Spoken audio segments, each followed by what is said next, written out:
What's up everyone, and welcome back to the channel. Today's video is going to be a little bit different. We're not installing any parts, we're not doing any car reviews. This is going to be more of a financial learning video. Now everything that I'm going to be going over, you can take this to your own situation. I'm not a professional financial planner or advisor by any means. This is just what I have learned and what I've been able to do to afford all of the cars that I've featured on this channel. So let's get right into it. I am 28 years old. Currently, I just own one vehicle, a 2017 Toyota Tacoma. I started off with a 2007 Toyota Tacoma, then I switched to a 2011 Hyundai Genesis Coupe, then I went to a 2010 Lotus Evora, back to a Tacoma. I got a 2010 Audi R8 alongside the Tacoma, and then I even bought a Nissan 350Z. But as you can tell, I am down to just the Tacoma and patiently waiting for my 2020 Chevrolet Corvette C8 to arrive. I just want to throw this out there that I've never made over $100,000 in 1 year. A lot of people think that you have to be making six figures in order to afford anything that could be expensive. In today's video, I am using all of my vehicles simply because that is part of my business, buying and selling cars and having content to create. In order to be able to afford the things that you want in life, obviously you have to have the money to do it. And to have the money to do it, you have to have a savings account. I've heard a lot of people's situations where they don't have a savings account. They simply just have a checking account, and that's what they use for everything. They just have one account, and you need to have multiple accounts, I'm gonna say. You need to have at least a checking and at least have a savings account. And you need to budget and plan to put a certain amount of money in your savings account each month. So I've been doing that for as long as I can remember, several years now. I put X amount of money in the bank, and I do that every single month. I have utilities, so it's not just I can throw all of my income into my savings. I have bills, I have internet. I do not have cable TV because personally, I think that's a total waste of money, especially with other programs that you can get nowadays, and simply just using the internet. You can watch things like YouTube, which is mainly what I watch. And I also like to cook and make my own foods. That is a huge money saver by not going out to eat. I spend up to $300 a month for all of my food for 1 month, breakfast, lunch, and dinner, and everything in between. I did a quick calculation. If I were to eat out every single day for 1 month, I'd spend anywhere between $700 and $800, maybe a little bit more. And right there, I'm saving about half. So that extra half that I'm not spending going out and eating, I can put straight into my savings account. Now, with that said, I do like to go out. I'm not going to just simply stay at home. And a great example of that is last month, I spent about $100 taking my girlfriend out to go eat. And that was just on 4 meals alone. So right there is a third of what I spend normally for eating at my house for the whole month. So if you add breakfast, lunch, coffee, anything like that, it can add up pretty quickly, and you can be spending a lot of money a month that you would be able to save if you were eating at home. So I have a challenge for everyone watching that likes to eat out and mainly eats out rather than cooking at home. My brother did this challenge in a previous video, so I'm just going to extend that challenge.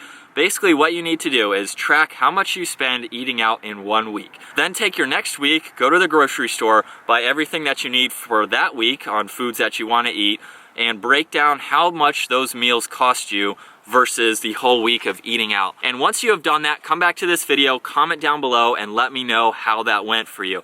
I think a lot of you, if you take this seriously, you'll be able to see there's a lot of money savings in eating at your house rather than going out. So jumping into financing a vehicle, and again, you can use these tips for things other than cars. Let's take my Audi R8 for an example on financing.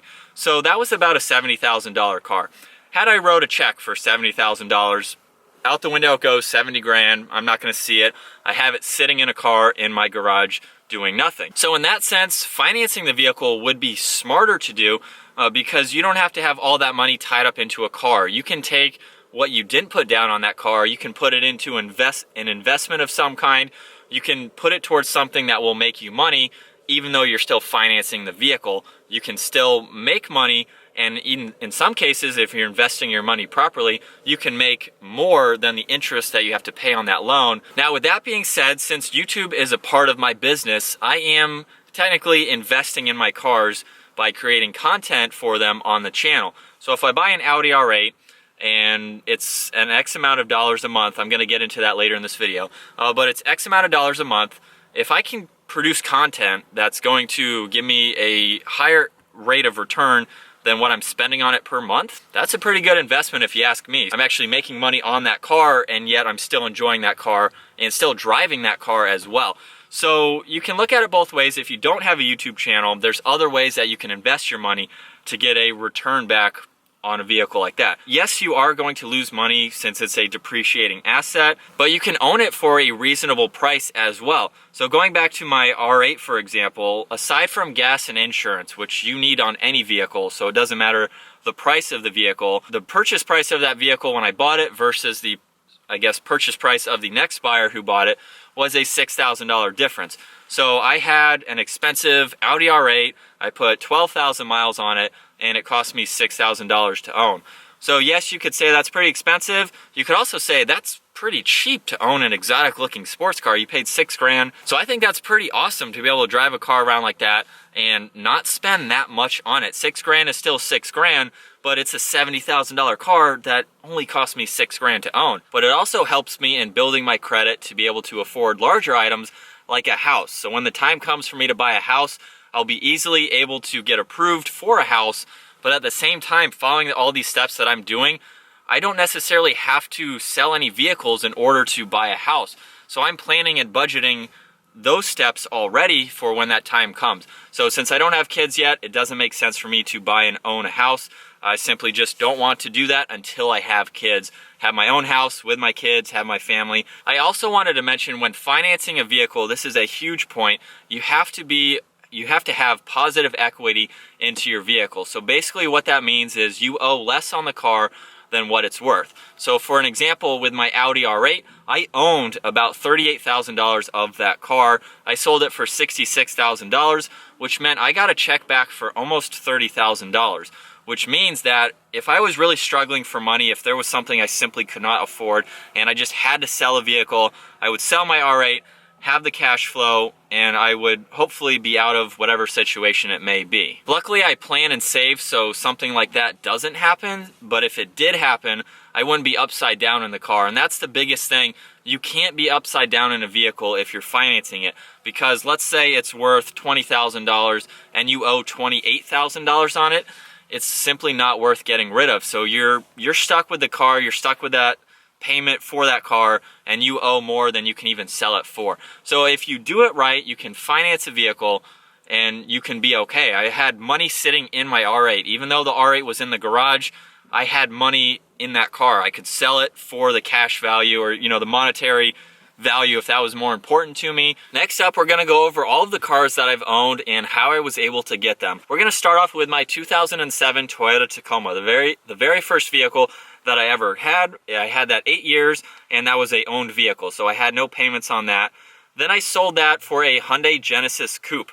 I actually owned that vehicle. I had to put $1,000 down to make it an even trade. Then I sold that car for a 2010 Lotus Evora, the very first exotic sports car, had a 6-speed manual, rear-wheel drive, mid-engine. The payment on that car was $450 a month. I decided to pay $500 towards it. I had a $21,000 loan on that car. I had to put up 50% in order to be able to purchase the vehicle because I had zero credit. I had to have a lot of skin in the game in order to get approved to buy this car. The purchase price was $38,000, so not really all expensive considering a Toyota Camry costs about the same, just depending on the model that you go with. Some Camrys are even $45,000. But I did learn to use a debit card growing up, so when I wanted to buy something, I had the money and I didn't have to rely on racking up credit card bills. So that is why I had zero credit. If I went to the grocery store, filled up with gas, I was using a debit card. And actually at the moment, I only have one credit card, and I switch back and forth between my credit card and my debit card simply based on whatever I feel I want to use. Let's move on to the next vehicle, the Tacoma that I'm sitting in right now. The payment was actually the same, $450. I was paying $500 a month for it. I put $20,000 down on this car. A huge chunk of that was from when I sold the Lotus. I got cash back from that. So I took out a 3-year loan for the $15,000 at 4.4%, and I paid it off in 2 years. But moving on to the Audi R8, this is the biggest purchase I have ever made in my life. I had no trades on the car or anything. I just bought the car as is. So I had to put up $17,000 in order to get a loan for 72 months was $1,000 a month. And yes, I know, I admit that is a lot of money to spend on a car every single month. I could have bought a house with that type of money, but everyone has a goal, everyone has something that they love, and at the time, this was it for me. An Audi R8, my dream car, Iron Man's car, it was something that I wanted to get. Now, I had been saving for 8 years to be able to do something like this. So it's not something that happened overnight for me. So I was easily able to get approved for the $55,000 loan. I had pretty good loans under my belt in order to do that. I also got approved for 2.4% on the $55,000. So that means had I kept the car the 72 months, it would have cost me a total of $1,800 to borrow $55,000. That's just crazy to think. Instead of putting $70,000 down now, you can spend a little bit of money, $1,800, to not have that money out of your bank account and be able to invest that in something else, do something else with that money, and still have an expensive car. So that's why I think financing can work to your advantage. And my most recent vehicle was a Nissan 350Z. I basically bought this just for the channel. So this was my investment, buying a car, making content on it, and seeing basically my rate of return on how the car performs and if I can make money on it. I put $1,500 down on that car, so my loan was just under $10,000. With all that being said, obviously you need to be able to afford the car, like I mentioned earlier, and as you make more money, you're getting raises and bonuses and things like that. You'll be able to save a lot more money as well. You'll also have the option to spend a lot more money, but just because you can afford it doesn't mean you have to buy it. So by no means did I ever have to buy a $70,000 Audi R8. It's something that I wanted. It was a goal of mine to obtain. I saw a comment on on the last video that my brother made, and just to kind of paraphrase it here, he was basically saying that for my age, 28 years old, buying an expensive car, I won't be able to retire early, I won't be able to afford a house, I won't be able to afford the maintenance on the car, I won't be able to afford anything because of this car. It's kind of mind-boggling to me that someone would think just because you have an expensive car means that's it for anything else. You can't afford your kids, you can't afford your house. So just because you're putting a lot of money into a car like this doesn't mean that's the end of your life. You're not gonna not be able to save. If I still have a job, I still have a 401k. I mean, just because it's expensive, like I said, it's not gonna ruin your life. To an extent, it can ruin your life, but if you're smart, you budget, you put that in your budget to where you can spend this amount on a car, you can put this in your savings, this in your retirement. Anything is possible. So just because it's expensive doesn't mean that's it. And as I mentioned earlier, having a savings account is very crucial, and that's what has allowed me to be able to have this kind of financial freedom in a sense, where I'm able to put my money towards items like this. And even when I have kids one day, I'll be able to put money towards the things that they need, because I want them to have the stuff that I had when I was growing up. I don't want to deprive them by that in any means by having a car, but I also want to be able to budget my money where I can have both. It doesn't necessarily have to be a $70,000 car again, because I found that no matter what vehicle you buy, as long as you enjoy it and love it, you're gonna have just as much fun in it. I want to give you guys a real life example. So this is a personal example. I left my 9-to-5 job in November of 2018.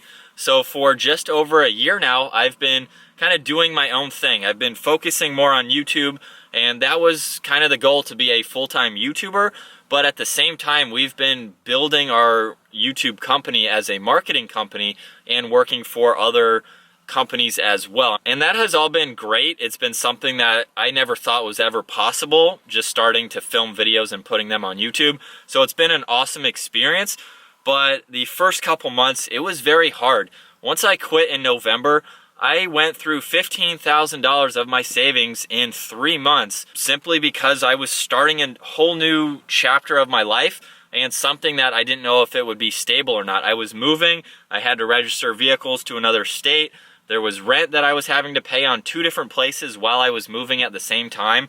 And it was definitely tough. That was hard-earned money that came at the perfect time. But at the same time, it's something that I was able to do. I was able to make the jump from a 9-to-5 job that I was starting to hate.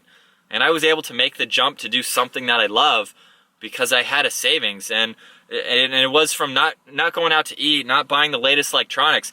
I'm reading my notes off of my Samsung Galaxy S5. They have the S10 out. I have a 6-year-old phone. This is like a dinosaur now. But it's stuff like that. I don't have an iPhone X Pro or whatever it is that's $1,000. And saving can start as simple as putting $100 a month in the bank. So, you know, for 1 year, put $100 a month in the bank. If you can up that, and by December you're putting $500 a month in the bank, you know, that's progress. Every little bit is progress. So go through your expenses and see where you can afford to save more money by eliminating shopping, food, you know, eating out all the time, cable TV, whatever it may be. And it will change your life once you realize what becomes more important and what you want to spend your hard-earned money on. For me, I don't want to spend my hard-earned money on a $1,000 phone that's going to be worth 20 bucks in the next week when the next latest phone comes out. I don't want to buy my breakfast, lunch, and dinner eating out because I can have more fun cooking and making it myself with the occasional going out to eat. I'm not going to not go out to eat. And my last tip for the day is not a financial tip, it's a hater tip. Don't believe the haters when they tell you there's something that you cannot do. Everyone has their own goals, their own dreams, their own desires, and people who are going to hate on something that you want to do simply don't have the same drive for that goal. So for me, buying an Audi R8, if someone's telling me that's a stupid idea, why are you buying that car? That's because that's what I want to do. If someone else doesn't want to do that, that's fine. They have their own goals and dreams. But don't listen to people that tell you you can't do something, because that is an external source that you're listening to of someone telling you you can't do something. They're just shutting the door on you, but by you listening to the haters, you are automatically shutting the door on yourself and what you want to accomplish and the goals that you have and desire. So people who tell you, you know, that's a stupid idea, don't do that. Well, you know what, it's not your money, it's not your goal, it's not what you want to do in life. You know, they can't tell you what to do. People who hate on you probably just don't have their own motivation to go out and set goals. They're just happy with what they're doing and making the comment that you shouldn't do something. So they have nothing better to do than comment and hate on your goals. So that's kind of like my mini rant on the haters. Don't listen to them, but there's been a lot of things that I've wanted to do. You've seen the haters say you can't do that. Even quit my job and do YouTube full time. You know, how stupid is that? You're gonna leave your job and go do something that you enjoy and want to create your own business? Yeah, that's pretty stupid, man. Why are you gonna do that? You know what? It's been a year. It's been tough. It's been a lot of fun, and it's something that I'm growing. So to get it off of me, whatever you have, whether you want to buy a house, you want to buy a car, you want to invest in this, buy that, do whatever it may be, change jobs, whatever it is, have that internal motivation to set a goal, make it happen. It doesn't even have to be money related. I know this is a financial video, but there's goals you can do that don't even involve money. There may be similar aspects or points to it, but whatever it may be, set your mind to it, and you can accomplish it. And whatever you want to do, life is too short to listen to the haters. So I think that is going to wrap up with today's video. I hope it wasn't too long for you guys. I hope there was something that you learned from it. Again, I'm not a financial planner or professional in this aspect, but I've done pretty well for myself. So if you do have any questions, I will gladly answer them and give you my opinion on whatever it may be. So if you enjoyed today's video, give it a huge thumbs up, smash that subscribe button. If you're not a subscriber, it's very easy to do. Just click on that red button down below and stay tuned for the 2020 year with Bros for Speed.